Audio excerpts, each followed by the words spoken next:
Quest presents an unabridged recording of A Ritual for the Dying by Jack Gatland, narrated by Robin Laing. Prologue. Simon wasn't sure if this had been one of his better ideas, and he was very vocal in explaining it to Alfie. However, the words were simply swept away, flying off like notes on the wind, as Alfie chose, as per usual, to ignore them.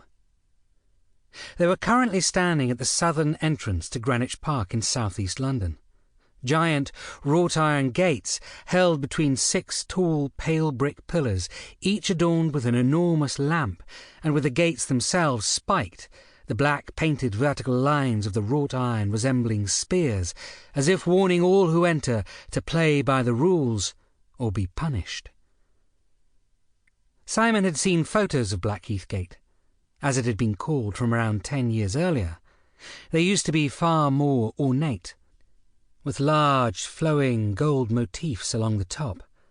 But sometime in the last decade, it had been decided by the council to remove these and renovate them into the stark, cold gates that the park now had, in order to widen the roadway entrances, allowing larger vehicles to enter.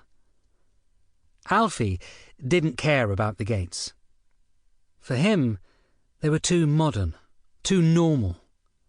Alfie was there for the mysteries and the histories.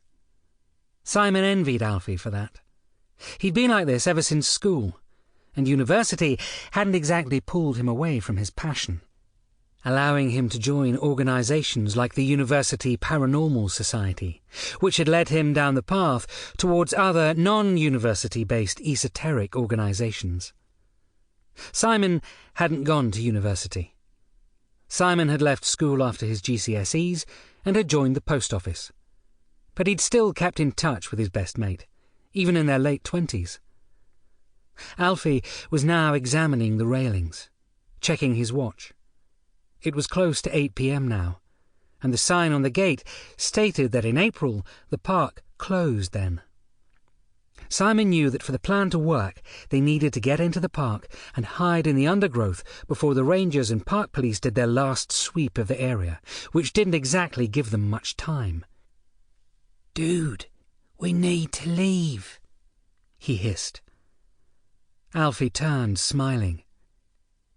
He was dressed in a black bomber jacket, over a similarly black hoodie. Black jeans and black boots completing his all-black ensemble. He had a charcoal grey backpack over his shoulder. This... Sample complete. Ready to continue?